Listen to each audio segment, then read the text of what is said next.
Once upon a time there was a mother pig and her 3 piglets. 3 brothers are the same height. Round, pink, with the same funny tails. All summer the pigs played in the green grass, basked in the sun, basked in the puddles. But then autumn came. One day my mother said that it was time for them to think about winter. She asked them to build a big house. The younger brother said that winter is still far away. The middle brother said that he would build his own house when needed. And the older brother decided to build the house himself. The younger and middle brothers did nothing but play their games. It got colder and colder every day. The younger brother decided to build a house out of straw. The middle brother thought it would be very cold in the thatched house in winter. He decided to build a house from twigs and twigs. By the evening their housing was ready. They were very proud of themselves and could not get enough of their buildings. Now they were free and could do whatever they wanted. They decided to go to their older brother and see what kind of house he had built for himself. The older brother was busy building. He applied stones, kneaded clay and slowly built himself a reliable, durable home. The younger brothers found their older brother at work. They were very surprised at what kind of fortress he was building. The elder brother calmly continued to work. The younger and middle brothers began to joke and laugh at his house. They were so amused that their screeching echoed far across the lawn. The elder brother asked to be quiet, because the wolf could hear them. The younger and middle brothers were amused even more. They decided that the older brother was just a coward. And the 2 brave brothers went for a walk. On the way, they sang and danced, and when they entered the forest, they made such a noise that they woke up the wolf who was sleeping under the pine tree. The disgruntled and hungry wolf went to the place where the screeching of 2 stupid pigs came from. The brothers walked merrily and talked about how easily they would deal with the wolf. And suddenly they saw a real living wolf. He was standing behind a large tree. He had very evil eyes and a huge toothy mouth. The brothers were so frightened that their thin tails trembled finely.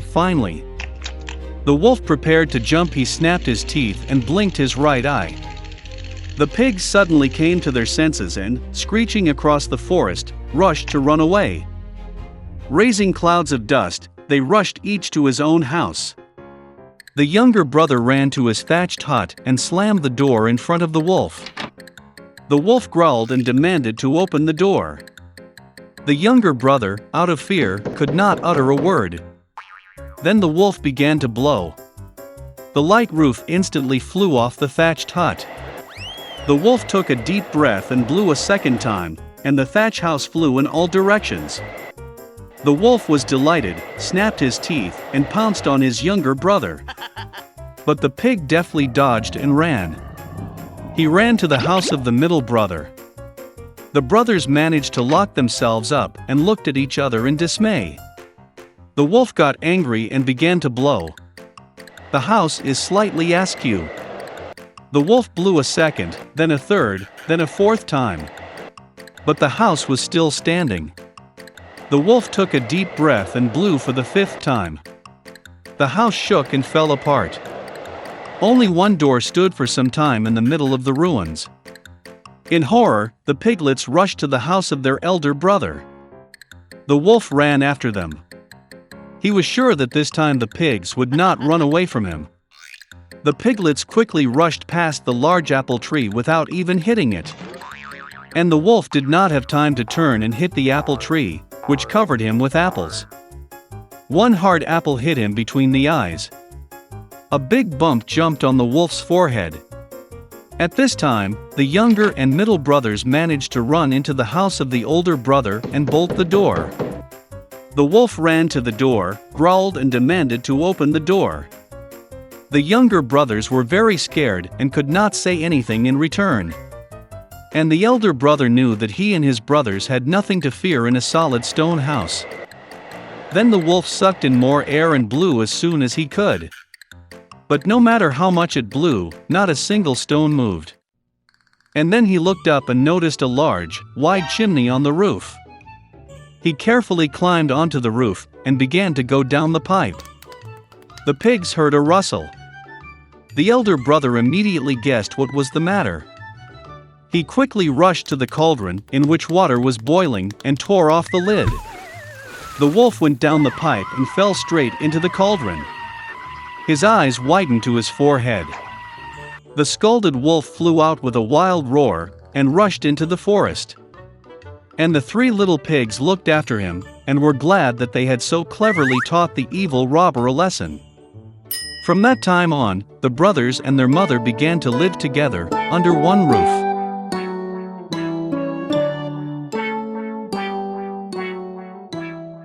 Once upon a time, there was a girl. And she had such beautiful and long hair that everyone who saw her could not take their eyes off. The strands were so light, just golden. Therefore, they called her Goldilocks. For all her beauty, she was a very naughty little girl. Mom always allowed her to walk in the yard, but ordered her not to go into the woods behind their house. Goldilocks was very interested to know what is in that forest. And so, while Mother did not see, she somehow left the house into the forest. The girl walked for a long time in the forest. Either he finds a berry, then looks at a beautiful flower, then listens to how the birds sing. So she got lost in the forest. And suddenly she saw an unusual house in a clearing. Goldilocks approached him quietly. I walked around but did not see anyone. She knocked on the door, but no one answered. Then she knocked harder, and the door opened itself. Goldilocks entered cautiously. 3 bears lived in that house. One bear was dad big and shaggy. The other was a mother bear. It was smaller. The third was a little bear. The bears were not at home because they had gone for a walk in the woods.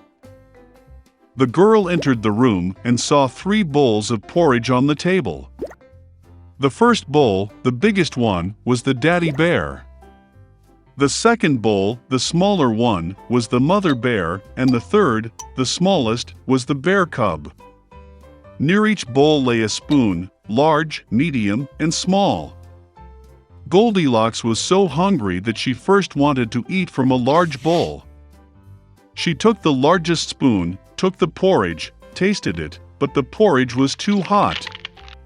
Then she took a medium spoon, took the porridge, tasted it, but the porridge was too cold. Finally, she took a small spoon and tasted the porridge from the small bowl. This porridge was neither hot nor cold, just right. And Goldilocks ate all the porridge from the little bowl. After eating, the girl wanted to sit and saw 3 chairs near the stove, one large, another smaller, and the third, very small, with a little red pillow. First, she tried to climb into the largest chair, but could not. Then the girl tried to sit on the middle chair, but it was very hard and uncomfortable. Finally, she sat down on the smallest chair, and it was just right for her.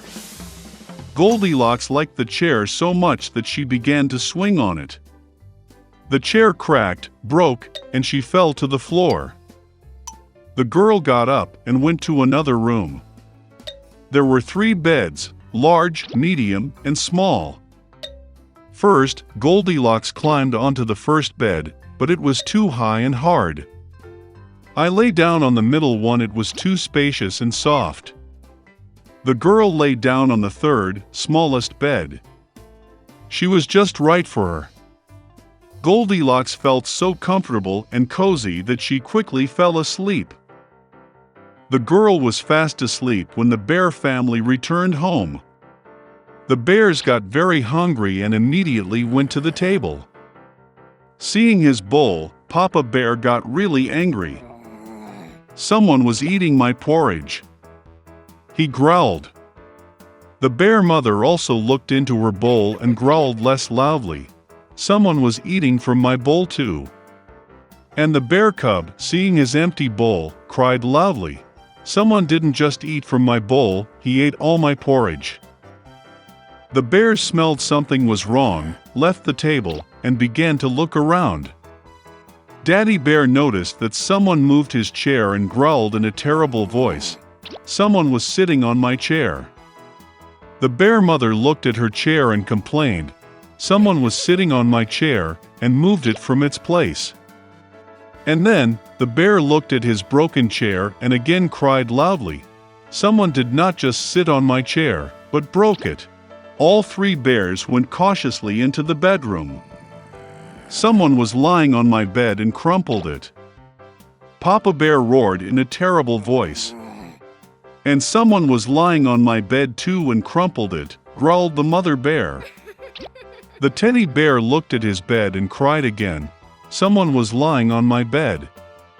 And then he saw the girl and squealed in a thin voice, "And still sleeps in her." Dad and Mom bears came to the bed and saw that a little girl was sleeping there. Goldilocks woke up from the cry of a bear cub and was very frightened. There were three bears in front of her. She instantly jumped out of the house and ran wherever her eyes looked, without looking back. The girl ran for a long time. She was very tired, and then she saw her mother, who was looking for her missing daughter in the forest. Since then, Goldilocks always listened to her mother and did nothing without her permission. She became a very obedient, kind, and good girl.